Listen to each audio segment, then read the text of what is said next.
अगले साल रिया जी भी शादी करें, उससे अगले साल हम भी शादी करें, अगले साल हम भी शादी कर लेंगे। हाँ नहीं, इस बार नहीं, अगले बार। अभी 2024 में हाँ कर लेंगे, हाँ कर लेंगे, पक्का कर लेंगे 2024 में, डन। लड़का आप लोग देख के बताइएगा, ठीक है? फिर सीवेश भैया माने बस एक ही सीवेश भैया को कितना वो करवाइएगा। आइए तब तक कहना है कि एक बड़ी प्यारा गाना जो आप सबने बड़ा प्यारा आशीर्वाद दिया। मरीन ड्राइव एगो घटना घट गई रे, अब पटना के लड़का एगो पट गई रे। हम चाहेंगे सोनू जी जरा इधर आइएगा, आइए आइए। यही वो राइटर हैं, अरे लाइट से बच करके भाई, यही सोनू जी हैं जिस इस गाने के राइटर हैं। एक बार एक जोरदार ताली बजा दीजिए इनके लिए। ऐसे बहुत सारे मेरे गाने जिसको आप सभी ने प्यार आशीर्वाद दिया, सोनू जी का ही लिखा हुआ गाना है। कैसे गाना है वो कि मरीन ड्राइव एगो घटना घट गई रे, अब पटना के लड़का एगो पट गई रे। इस गाने को आप सबने इंस्टा पे ट्रेंडिंग पे लाया, बहुत बहुत शुक्रिया सोनू जी। और आने वाले टाइम पे बहुत सारे ऐसे गाने जो सोनू जी का लिखा हुआ है आप सबके बीच में बहुत जल्दी आएगा। कि रहनी बनावत इंस्टा पर रील हो, कि हमरा के देखते हो गइल गिल हो, मनवा के सपना सलट गइल रे। मरीन ड्राइव एगो घटना घटना घटना घटना, मरीन ड्राइव एगो घटना घट गइल रे, अब पटना के लड़का एगो फट गइल। मरीन ड्राइव एगो घटना घट गइल रे, पटना के लड़का एगो फट गइल रे। रहनी बनावत इंस्टा पर रील हो, हमरा के देखते हो गइल गिल हो, हमरा के देखते हो गइल गिल हो, हमरा के देखते हो गइल गिल हो। रहनी बनावत इंस्टा पर रील हो, हमरा के देखते हो गइल गिल हो, हमरा के देखते हो गइल गिल हो, हमरा के देखते हो गइल गिल हो। ओही जन देखी हमके डट गइल रे, ओही जन देखी हमके डट गइल रे। इस जगह का क्या नाम है? अहियापुर। मरीन ड्राइव एगो घटना घट गइल रे, घट गइल घट गइल घट। मरीन ड्राइव एगो घटना घट गइल रे, अहियापुर के लड़का एगो पट गइल। मरीन ड्राइव एगो घटना घट गइल, अब पटना के लड़का एगो पट गइल। मरीन ड्राइव एगो घटना घट गइल, अब पटना के लड़का एगो पट गइल। दिल धड़कता, दिल धड़कता, केहू के प्यार में, केहू के प्यार, बोलो, केहू के प्यार में, केहू के प्यार में। मन मस्त भइल बा मस्ती में, दिल बैठल प्यार के बस्ती। मन मस्त भइल बा मस्ती में, दिल बैठल प्यार के बस्ती में।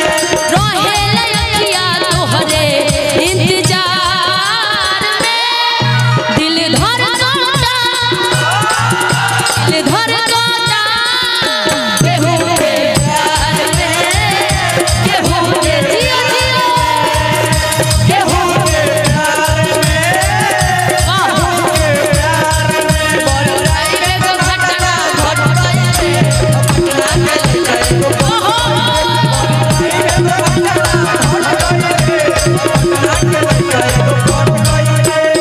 लेकिन सोनू जी आपने इसका लिरिक्स अलग बनाया, लेकिन मंचों के दौरान मैंने लिरिक्स इसका चेंज किया, मैं सुना दिया आपको। फॉर्च्यूनर में हमके घुमावे, फॉर्च्यूनर में हमके घुमावे, चाट छोला चौमिन खियावे, चाट छोला चौमिन खियावे। फॉर्च्यूनर में हमके घुमावे, फॉर्च्यूनर में हमके घुमावे, चाट छोला चौमिन खियावे।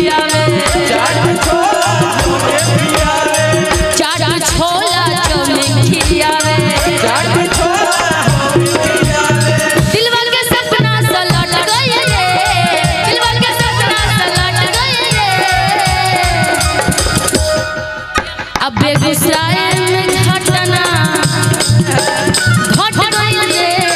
थोड़ा ताली बजा करके माजा बाजियो। मरीन ड्राइव एगो घटना घट गई रे। अहियापुर में लइका एगो पट गई। मरीन ड्राइव एगो घटना घट गई रे। घटना के लइका एगो पट गई। मरीन ड्राइव एगो घटना घट गई रे। घटना के लइका एगो पट गई रे। तुझको ना देखूं तो जी घबराता है। तुझको ना देखूं तो जी घबराता है। देख तुझको दिल को मेरे चैन आता है। देख तुझको दिल को मेरे चैन आता है। ये कैसा रिश्ता है, कैसा नाता है। ये कैसा रिश्ता है, कैसा देख तुझको दिल को मेरे चैन आता है। देख तुझको दिल को मेरे चैन आता है। मरीन ड्राइव एगो घटना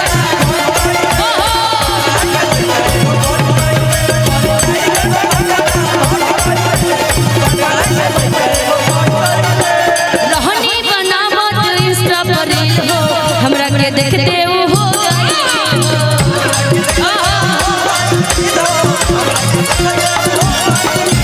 रहनी बनावत इंस्टा पर रील हो। हमरा के देखते वो हो गई हो। हमरा के स्टाइल निशा पर से भेज देना। ओही जन देखे हम के डट गई रे। ओही जन देखे हम के डट गई।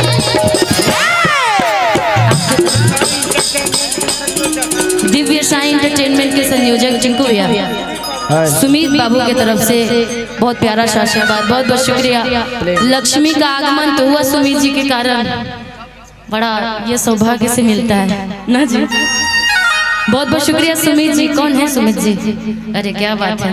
भगवान करे आपको 200 करोड़ आपके घर में हो। इसकी बड़ी जरूरत थी ना जी।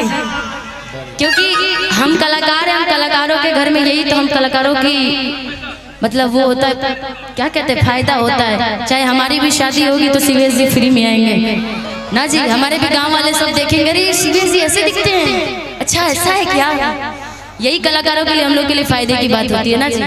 बाकी तो सब जगह पैसे से जाती है। कलाकार कलाकार की मित्रता होता है ना जी, अपनापन होती है। लेकिन हाँ कि दर्द दिल के बढ़ा के गए।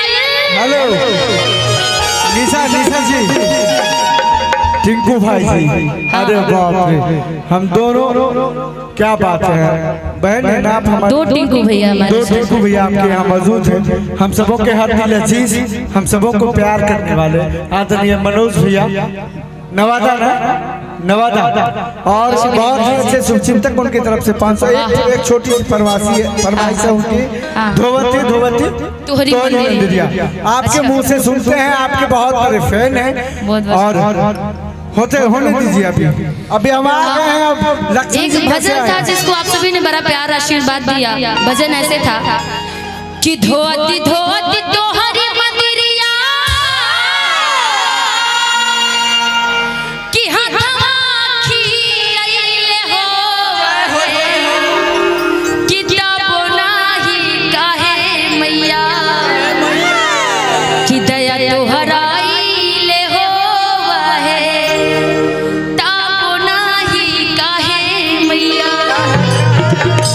इस भजनों को आप सभी ने बड़ा प्यार आशीर्वाद दिया। टाइम तो काफी कम है लेकिन कोशिश रहेगी धीरे धीरे, क्योंकि और भी बहुत सारे कलाकार हैं। मुकेश जी हम चाहेंगे एक बार एक आवश्यक सूचना।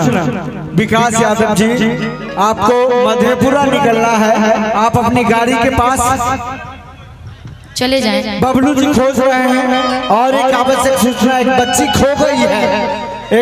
खो गई है। आप लोगों को जहाँ भी मिले मंच तक लाने का कष्ट करें प्लीज। यदि ना ला सके तो गाड़ी और बच्चे दोनों निशा उपाध्याय को दे दे। गाड़ी की भी जरूरत है ना जी। सूचना समाप्त। कि दर्द दिल के बढ़ा के गए हो पागल के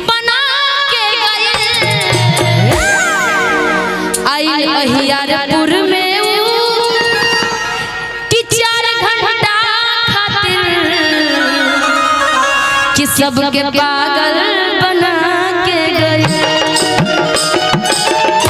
हाँ गए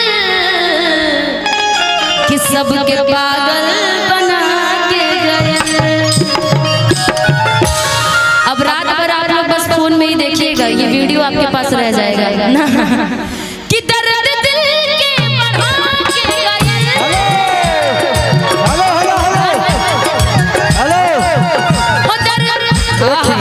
धीरे धीरे हम सबका प्यारा भाई चंदन जी प्रधान जी, 1 मिनट ऐसे प्रिंस भैया 2 मिनट चंदन प्रधान जी की तरफ से बहुत सारा प्यारा। ए पैसा है तो रुक जाया करो भाई। हाँ सही बात, टकर टकर मत करते रहो। हम सबका चाहता, हम सबों का प्यारा राजीव माय इवेंट के प्रोप्राइटर अच्छा चंदन प्रधान जी दिल्ली से, दीपक जी हाँ किनके तरफ से? ये राजीव इवेंट के मालिक पटना। अच्छा बहुत बहुत ठीक शुक्रिया है, माय इवेंट के मालिक बहुत अच्छे प्रोप्राइटर, छोटे छोटे हम लोगों को मौका देते हैं। हमें भी मौका दीजिएगा कभी, हमें भी मंच पे मौका उनके तरफ से 501 छोटे और कलाकार आपको भी 100 रुपए का इवेंट है ये माय इवेंट की तरफ से, आपको भी इसकी ज्यादा जरूरत है ना जी, तेल खर्च निकलेगा ना, डीजल पेट्रोल बड़ा महंगा हो गया है, बड़ा अफसोस है। हाँ लाइट से बचा के भाई, हम मानती हूँ ठंडी है, जरूरत पड़ रहा होगा, लेकिन इतना भी नहीं, जल मत जाना ना कि दर्द दिल के बढ़ा के गए।